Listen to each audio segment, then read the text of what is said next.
Hi guys, my name is Ghada. I'm a student at Multimedia University, and today I will be sharing with you evidence-based productivity techniques.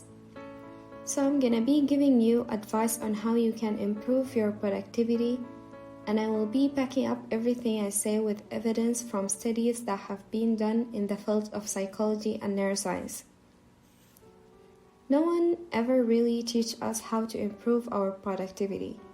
We tend to just go with what we feel intuitively right.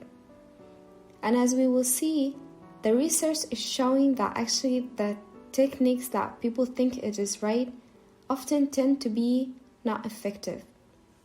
So if you want to have a stress-free, healthy, productive life, then hopefully by the end of this video, you will pick up some techniques that you can apply to your own routine to make everything a little bit more efficient and enjoyable. So let's start. What if I told you there is a simple solution to some of the world's most complex problems? It is what engineers use to build a skyscraper, surgeons employ to save lives, and it is what allows pilots to safely fly an 80-ton piece of metal through the air. You might also be surprised to discover that the same solution can be applied to improve your own productivity and creativity. It's a checklist or a to-do list. Greg McKeown, the author of Essentialism, said, "When you have a situation where you are dealing with a breathtaking and sometimes suffocating level of complexity, you need a system to handle it." And as it turned out, checklists are surprisingly the simple solution. We created a 19-item, 2-minute checklist for surgical teams. We implemented this checklist in 8 hospitals around the world, deliberately in places from rural Tanzania to the University of Washington in Seattle. We found that after they adopted it, the complication rates fell 35%. It fell in every hospital it went into. The death rates fell 47%. This was bigger than a drug. This was a talk one day, the author of Checklist Manifesto book. So, how can you apply this in your own life? David Allen, in his book Getting Things Done, mentioned 5 key principles of productivity. The first one was capture. Basically, the main idea from getting things done is that our mind is for having ideas, not for storing them. And a big reason as to why lots of us are less productive or feeling stressed is because we are using our brain as a to-do list. We don't really have a dedicated system in which to overload ideas and overload things that we have to do. So the main point in capture is that any open loop in our mind, anything we have to do, we write it down and put it somewhere.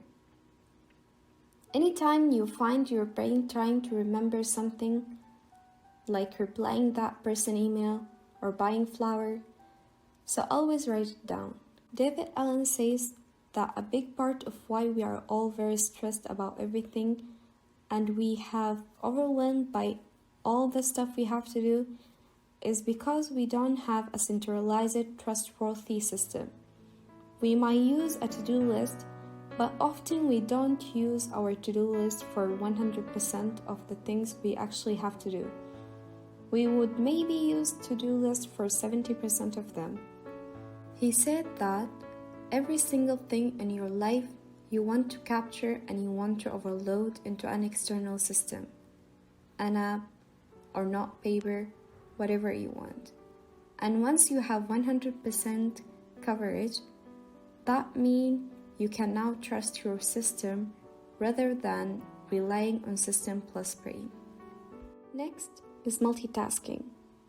Does multitasking actually work?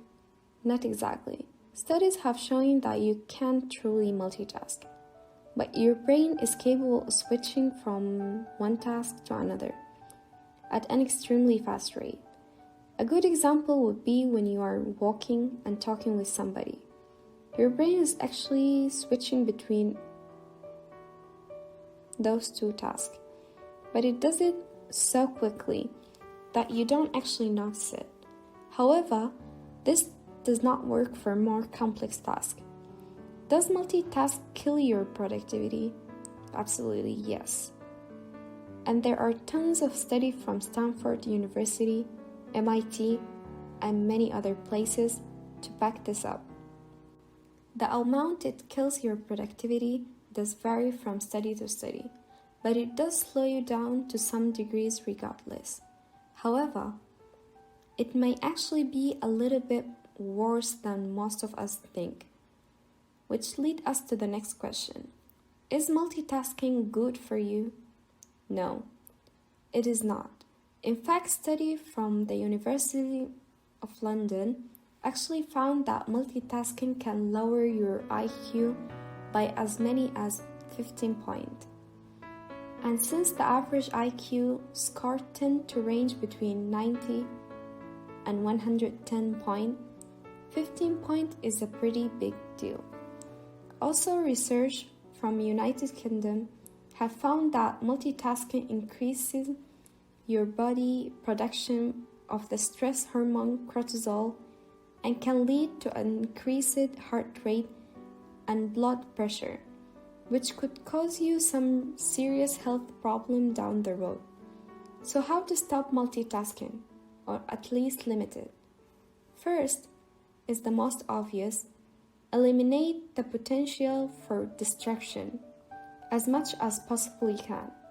Turn off your phone, close your office door if you have one, and clean up your space.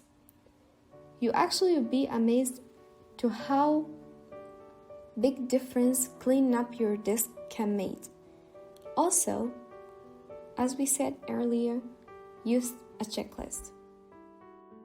Professor Wendy Suzuki is a professor of neuroscience and the author of Healthy Brain, Happy Life book. She said that exercise is the most transformative things that you can do for your brain today, for many reasons. One of them is that it has an immediate effects on your brain. A single workout that you do will immediately increase levels of neurotransmitters like dopamine, serotonin, noradrenaline. That is going to increase your mood right after the workout. Professor Wendy Suzuki lab shows that a single workout can improve your ability to shift and focus attention. And that focus improvement will last for at least 2 hours. And also, studies have shown that it will improve your long-term memory. What is the minimum time of exercise you need to do? You want to get 3 to 4 times a week exercise, minimum 30 minutes an exercise session. And you want to get aerobic exercise in. That is get your heart rate up. And the good news is you don't have to go to the gym. You can walk around your house, or you can take the stairs, or you can exercise from home. That brings us to the end of this video. I really hope you found this video useful. Just to summarize, we have talked about why you should start making your own checklist or to-do list, and how multitasking can kill your productivity and harm your body. And lastly, how exercise can make you have better mood, better energy, better memory, and better attention. So your challenge after this video is to make a list and capture every single thing in your mind right now. And do not forget to include 30 minutes of exercising, and do not multitask while writing it. All the studies and evidence that mentioned in this video will be linked in the description. Please make sure to check them. Thank you for watching. Ma salama.